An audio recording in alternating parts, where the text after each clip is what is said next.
Good morning, students. Myself, Manisha Ghadekar.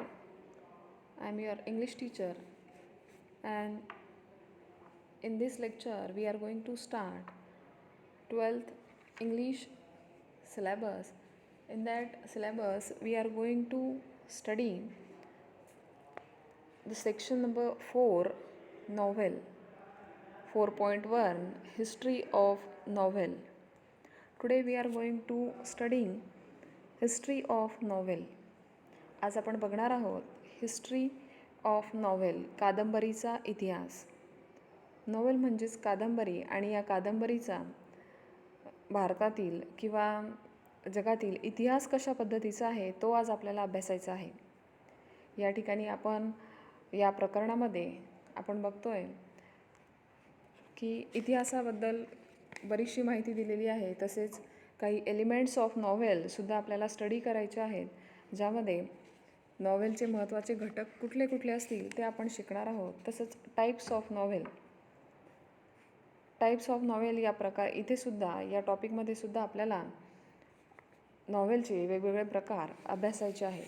आजच्या आपल्या या तासामध्ये आपण अभ्यासणार आहोत हिस्ट्री ऑफ नॉवेलचा इतिहास कशा पद्धतीचा आहे. So here we are going to see the history of novel. Actually, novel begins from 18th century, and the 18th century has gifted English literature the two most important forms of literature. साहित्याचे अगदी दोन नवीन असे प्रकार या 18व्या शतकाने इतिहासाला दिलेले आहेत. आपल्या लिटररी किंवा आपण त्याला साहित्य क्षेत्र असं म्हणूया. इंग्लिशचं जे साहित्य क्षेत्र आहे त्या क्षेत्रामध्ये 18व्या शतकाने अगदी दोन महत्त्वाचे असे साहित्य प्रकार या जगाला दिले. ते म्हणजेच द पिरियॉडिकल एसेज अँड नॉवेल. पिरियॉडिकल एसे आणि नॉवेल हे दोन साहित्य प्रकार इतिहासाने किंवा 18व्या शतकाने या जगाला दिलेले आहेत. आणि ते जे दोन प्रकार आहेत त्यापैकी नॉवेल हा जो प्रकार आहे तो आपण आज अभ्यासणार आहोत, किंवा या नॉवेल संदर्भात संपूर्ण अभ्यास आपल्याला करायचा आहे. Periodical essays, this is not our today's topic. Periodical एसेजबद्दल आज आपण बोलणार नाहीत. आपण जो काही बोलतो आहे ते सगळं आपण नॉवेलबद्दल बोलणार आहे. सो आपण या ठिकाणी जो काही इतिहास दिलेला आहे सुरुवातीला तो स्टडी करूयात. सुरुवातीला आपण टेक्स्टबुकमध्ये दिलेला पॅसेज बघूयात आणि त्यानंतर त्याबद्दल थोडक्यात एक्सप्लेनेशन बघूयात. The 18th century has gifted English literature two entirely new forms which are without any traces in the ancient classical heritage. 18व्या शतकाने दोन नवीन साहित्य प्रकारांची, इंग्लिशच्या साहित्य प्रकारांची या जगाला देणगी दिलेली आहे. दोन नवीन फॉर्म्स उदयाला आले, पण त्या नवीन फॉर्म्सचा जुन्या प्राचीन काळातील कुठल्याही वारसासोबत, लेखनासोबत कुठलाही संबंध नाही. अगदी नवीन असे न्यूनतम असे प्रकार आपल्याला या काळामध्ये बघायला मिळाले. ते कुठले होते तर one of those was the periodical essay and the other was novel. त्यांची नावं मी तुम्हाला आत्ताच सांगितली. इथे तुम्हाला मराठीमध्ये सुद्धा किंवा हायलाईट केलेलं तुम्हाला दिसत असेल. द पिरियॉडिकल एसे ज्याला आपण निबंध समजूयात, आणि नॉवेल म्हणजेच त्याला आपण कादंबरी असं संबोधतो. Both of these forms, especially novel, caught the spirit of the 18th century as the age of intellectual, sentimental and realistic plan, and tried to instruct the readers, which would help them to a more purposeful and virtuous life. हे जे दोन साहित्य प्रकार उदयाला आले या प्रकारांबद्दल आपण इथे बोलतो आहे. स्पेशली नॉव्हेलबद्दल. कॉट द स्पिरिट म्हटलं आहे. अगदी जे काही चैतन्य होतं 18व्या शतकाचं ते सगळं या नॉव्हेल या प्रकारामध्ये आपल्याला दिसून येईल. की त्याला आपण एज ऑफ इंटलेक्च्युअल्स म्हणतो. अगदी बौद्धिकदृष्ट्या फार महत्त्वाचं असा तो एज होता. सेंटिमेंटल आणि रिअलिस्टिक लिखाण आपल्याला या नॉव्हेलमध्ये आपल्याला दिसून येईल. अगदी वास्तववादी असं लिखाण दिसून येईल. त्यासोबतच सेंटिमेंट्ससुद्धा तिथे असणार आहेत. फार फिलिंग्स म्हणतो आपण त्यांना, अगदी इंटिमेट फिलिंग्स म्हणू, त्यासुद्धा आपल्याला भावनाशील असं लिखाण आपल्याला त्या कालखंडामध्ये झालेलं दिसून येतं. आणि वाचकांनासुद्धा या काळातील हा जो नवीन लिखाणाचा प्रकार होता, साहित्याचा प्रकार होता नॉव्हेल म्हणून, हा फार वाचकांनासुद्धा अगदी पसंतीस उतरला. सो तो फार पॉप्युलर झाला त्या कालखंडामध्ये. Since the time of its origin novel has been gaining popularity and growing gradually. Today it is recognised as the most dominant literary journal. आपण या ठिकाणी बघतोय की सुरुवातीच्या काळापासूनच ओरिजिन जिथून झाला, जिथून या नॉव्हेल्सला लिखाणाला सुरुवात झाली, अगदी तिथूनपासूनच याला फार पॉप्युलॅरिटी मिळत राहिली, खूप लोकप्रियता या साहित्य प्रकाराला मिळत राहिली आणि नॉव्हेल फार अगदी फेमस होत गेलं. आणि हळूहळू या नॉव्हेलमध्ये अगदी काळानुसार बदल होत गेले. ग्रोईंग ग्रॅज्युअली म्हटलं आहे, अगदी फार हे लिखाण मोठ्या प्रमाणावर व्हायला लागलं आणि फार प्रभावशाली लेखन, त्याला आपण डॉमिनंट लिटररी जर्नल म्हणूया, किंवा असा साहित्य प्रकार की जो अगदी डॉमिनंट ठरला, अगदी प्रभावशाली ठरला त्या काळातील साहित्य लेखनामध्ये, आणि खूप प्रभावशाली असं लेखन म्हणून ओळखलं गेलं. आणि अशा प्रकारे हळूहळू ग्रॅज्युअली या नॉव्हेलचा पुढे लोकप्रियता वाढत गेली. A novel is relatively long narrative fiction which describes intimate human experiences normally in a prose form. What is novel? आपण इथे बघतोय की अगदी नॉव्हेल म्हणजेच काय, तर नॉव्हेल म्हणजेच असं लिखाण, असा प्रोज फॉर्म, असं गद्य लिखाण. प्रोज म्हणजेच इथे गद्य आपण अर्थ गृहीत धरतोय. तर नॉव्हेल म्हणजेच काय, तर असा गद्य लिखाण की ज्यामध्ये विच डिस्क्राईब्स इंटिमेट ह्युमन एक्सपिरियन्सेस, अगदी मानवी भावना, ज्या अगदी भावनांची जी गुंतागुंत असेल तीसुद्धा, किंवा मानवी अनुभव असतील, मानवाच्या वेगवेगळ्या फिलिंग्स असतील, या सगळ्या अगदी त्या प्रोज फॉर्ममध्ये एका फिक्शनच्या स्वरूपामध्ये लिहिलेल्या असतील. कथन केलेलं आहे, नॅरेटिव्ह फिक्शन आहे, कथन आहे, पण ते सुद्धा काल्पनिक असं कथन आहे. आणि त्यामध्ये अगदी भावनांची, मानवी भावनांची गुंतागुंत असेल किंवा मानवाचे अनुभव असतील, हे सगळे अगदी प्रोज फॉर्ममध्ये, प्रोज किंवा गद्य स्वरूपामध्ये तिथे मांडलेले असतील, त्याला आपण संबोधतोय novel. The present English word novel is derived from. आता नॉव्हेल हा शब्द नक्की कुठून घेण्यात आला, कुठून डिराईव्ह करण्यात आला, तर नॉव्हेल हा शब्द मुळात इटालियन लँग्वेजमधून घेण्यात आलेला आहे. इटालियन वर्ड आहे. From the Italian word novella meaning new. Novella नावाचा इटालियन लँग्वेजमधील एक वर्ड जो इंग्लिशमध्ये घेण्यात आला, आणि त्या वर्डचा रिअल मिनिंग होता न्यू. आणि या न्यू वर्डपासूनच नॉव्हेला वर्ड तयार झालेला, आणि या नॉव्हेला वर्डपासूनच इंग्लिशमध्ये नॉव्हेल हा शब्द तयार झाला. A novel narrates a story establishing it with more details of time, place, nature, people and their minds, their gestures and activities.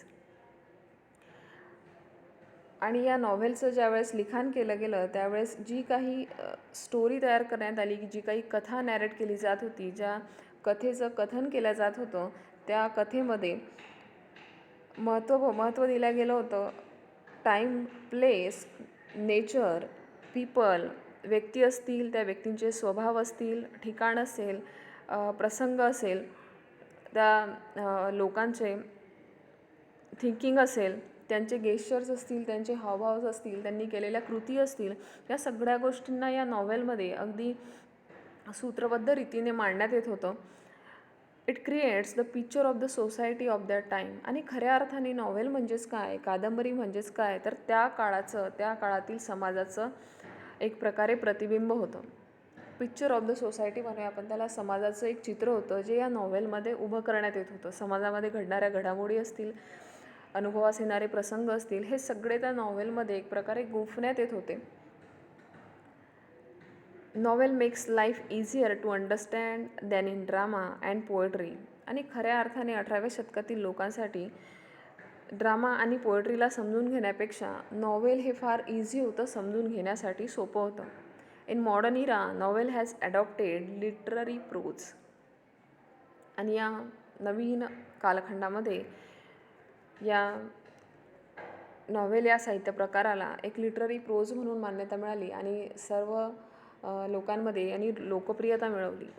The novel as a literary genre has history about 2000 years. Among the early precursors of novel, a collection of tales known as Greek romances dating from the 2nd to 6th century may top the list. आणि अशाच प्रकारे या नॉव्हेलची history जर बघायची झाली, याचा जर इतिहास बघायचा झाला तर तो जवळपास 2000 इयर्स जुना आहे. अगदी 2 वर्ष जुना हा इतिहास आहे. आणि यातूनच आपल्याला पुढे नॉव्हेल जास्तीत जास्त लिखाणाला सुरुवात झाली.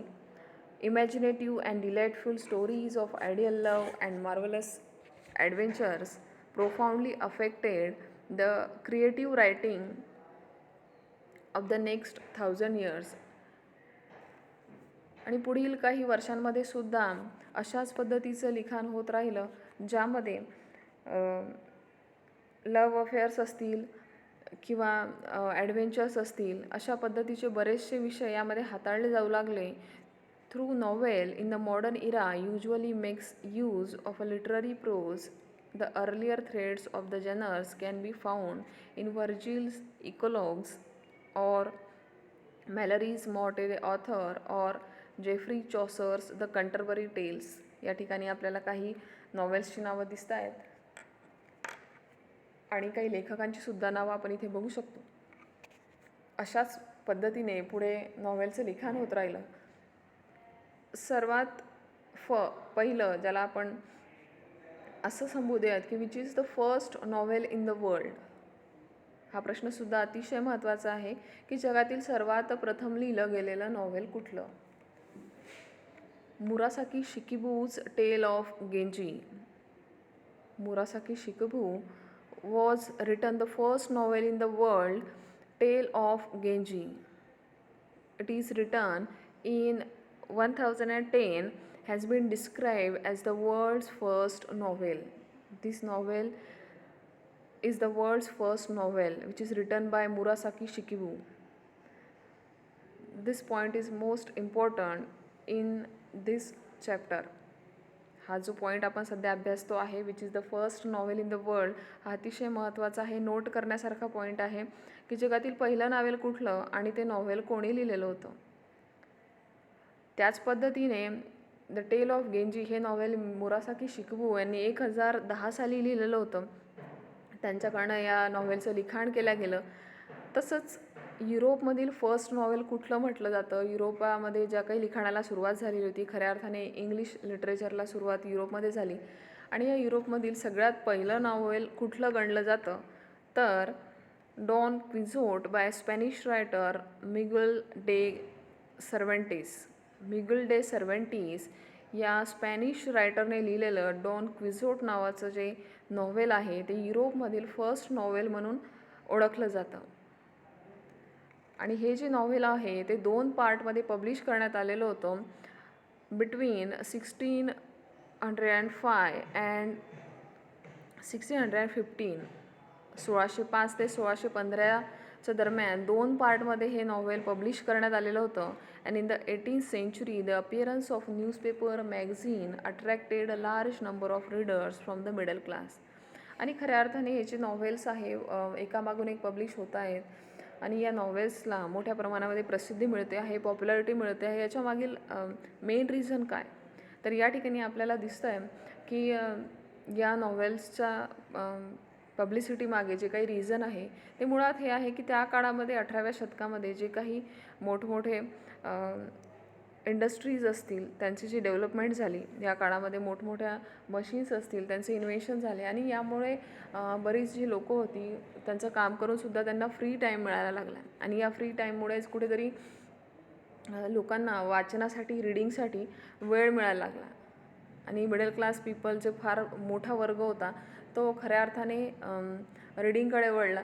आणि कुठलेही एंटरटेनमेंटची त्यांच्यासाठी मीडियम्स अवेलेबल नसल्यामुळे आजच्या काळात जशी एंटरटेनमेंटची मीडियम्स आपल्याला दिसतात, टी व्ही असतील, मोबाईल फोन्स असतील, इंटरनेट असेल, अशा माध्यमातून आज आपण आपला वेळ घालवू शकतो. परंतु त्या काळातल्या लोकांसाठी त्यांचा लिजर टाईम, फ्री टाईम स्पेंड करण्यासाठी एकच महत्त्वाचं माध्यम होतं ते म्हणजे रीडिंग. आणि या रीडिंगसाठी लोक वेगवेगळी बुक्स असतील ती शोधत होती. कुठेतरी पोएट्री असेल, ड्रामा असेल, प्रोज पार्ट असेल, हा रीडिंगसाठी शोधत होते. आणि या काळामध्ये नॉव्हेल चं लिखाण बऱ्याच प्रमाणामध्ये केलं गेलं आणि ते लोकांच्या पसंतीतसुद्धा उतरलं.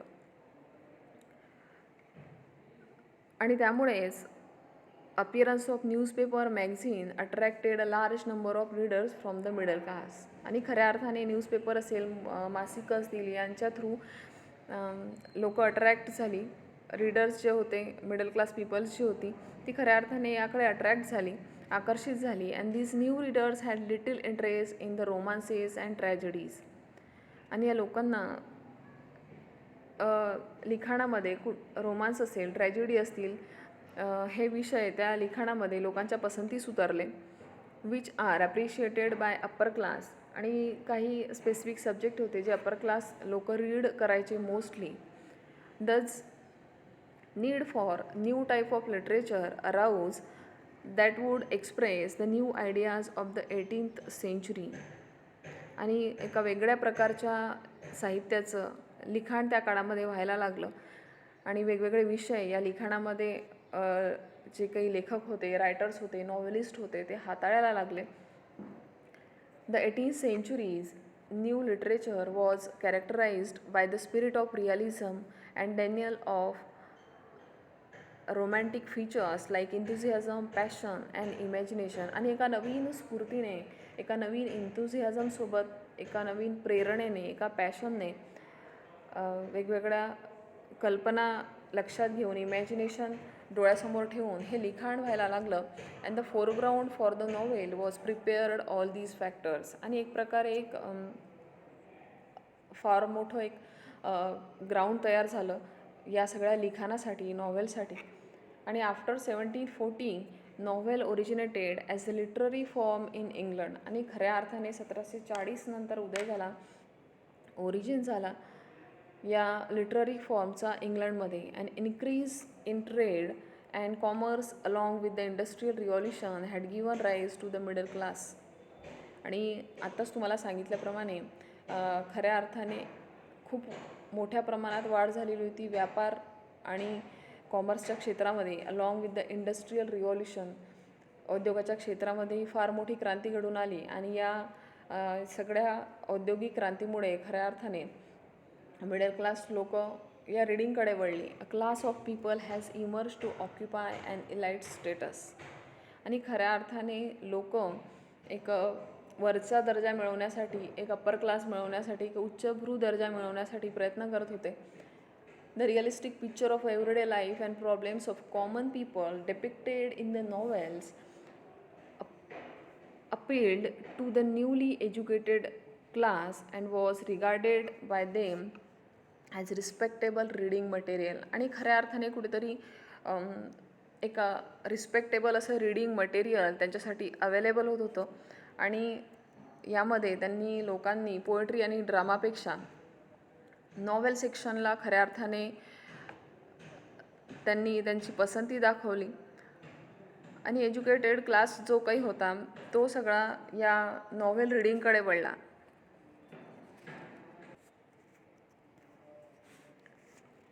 दिस novel as form appears to have been designed for both to voice the aspirations of the middle and lower classes and meet their longings. आणि खऱ्या अर्थाने मिडल क्लास पीपल असेल किंवा लोअर क्लास पीपल्स असतील, लोक असतील, यांच्या ज्या काही इच्छा होत्या, अपेक्षा होत्या, त्याच पद्धतीने हे लिखाण होत गेलं. आणि लोकंसुद्धा त्याला तितक्याच आवडीने वाचत होते. The spread of machines could provide a time to the educated middle class for reading and discussions about books. आणि ज्या काही मशीन्सचा फार मोठ्या प्रमाणामध्ये प्रसार झाला किंवा ज्याचा वापर सुरू झाला, या सगळ्यांमुळे एज्युकेटेड जी काही लोकं होती, शिकलेली लोकं होती, मिडल क्लास लोकं होती, या लोकांनासुद्धा या वाचनासाठी, वेगवेगळ्या विषयांवरच्या पुस्तकांच्या डिस्कशनसाठी वेळ मिळायला लागला. Drama and poetry were two literary forms that were fading away. आणि याच कालखंडामध्ये खऱ्या अर्थाने ड्रामा आणि पोएट्री हे जे काही लिटररी फॉर्म्स होते हे खऱ्या अर्थाने फेड झाले, म्हणजे ते मागे पडले. आणि नॉव्हेल हा प्रकाराला आणखी पुढे या सगळ्या क्षेत्रामध्ये प्रोसीड होता आलं. Novel was a combination of some features of them and some new features were added to the form. आणि खऱ्या अर्थाने ड्रामा आणि पोएट्रीमधली जी काही फीचर्स होती ती सगळी या नॉवेलमध्ये लोकांना वाचायला मिळत होती, बघायला मिळत होती. सो नॉव्हेल रीड करण्याकडे लोकांचा जास्त कल होता. It was a prominent form in the 18th century and onwards. The compassions to encompass the social and political, cultural happenings and scientific progress. And in this way, people are interested in reading the novels. And 18th century novel discusses many issues like social, political, cultural happenings and scientific progress. These issues was handled by the various writers, various novelists. So novel make famous in this period. Here are some names of novelists and their famous novels in the 18th century. आपण इथे बघू शकतो की बऱ्याच लेखकांची नावं या ठिकाणी आपल्याला दिलेली दिसत आहे. बरेच नॉव्हेलिस्टची नावं आहेत खाली आणि त्यांनी लिहिलेल्या फेमस अशा नॉवेल्सची सुद्धा या ठिकाणी नावं दिलेली आहेत. आता मी पूर्ण रीड करत नाही आहे, तुम्ही तुमच्या टेक्स्टबुकमधून पूर्ण डिटेलमध्ये रीड करू शकता.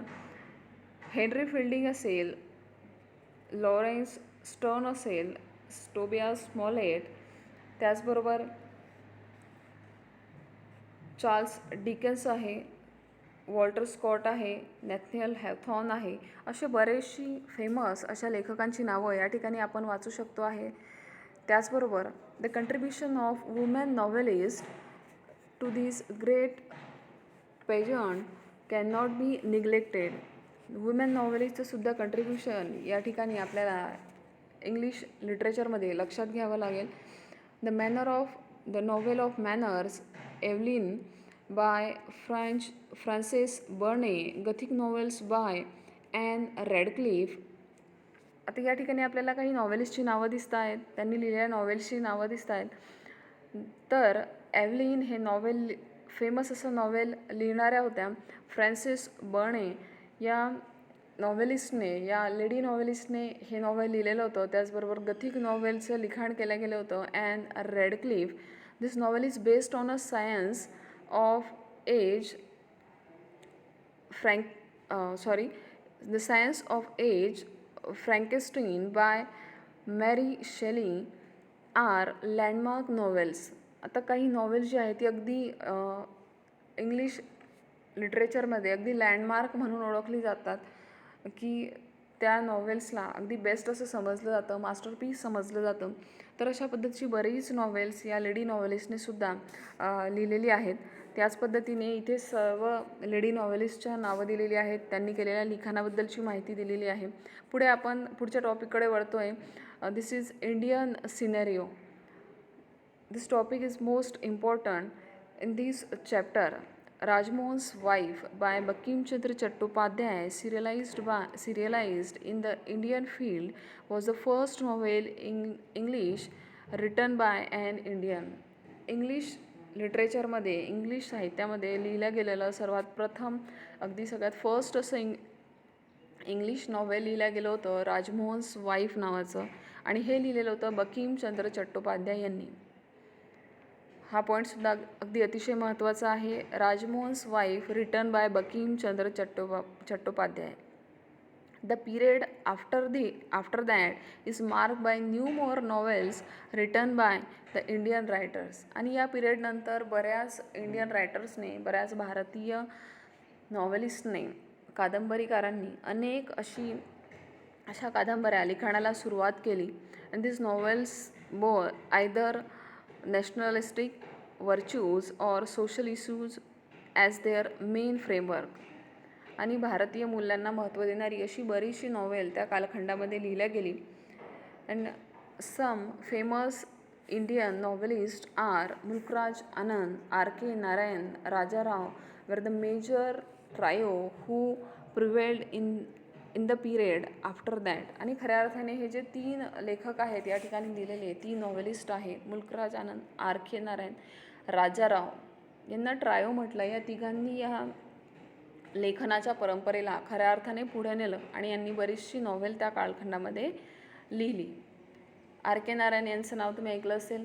आपला ॲस्ट्रॉलॉजर्स डे हा जो फर्स्ट लेसन आहे 12वी इंग्लिशमधला, तर तो जो लेसन आहे तो आर के नारायण यांनीच लिहिलेल्या मालगुडी डेज या कथेतील या सिरीजमधील एक लेसन आहे.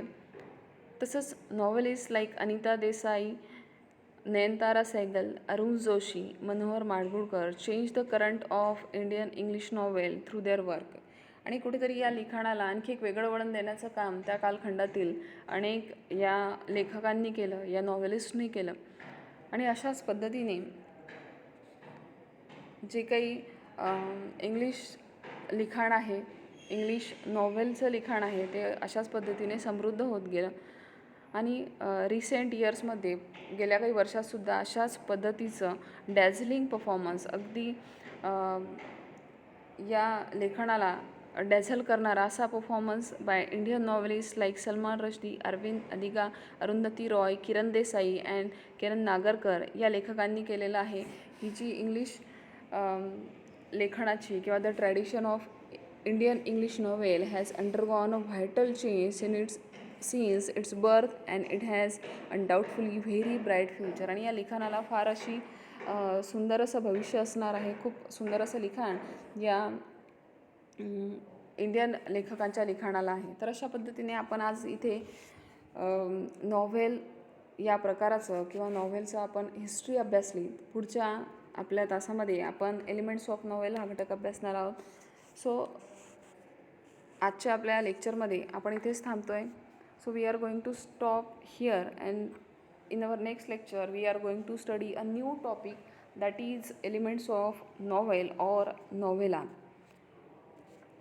So we are going to stop this lecture and we are going to continue this topic in our next lecture.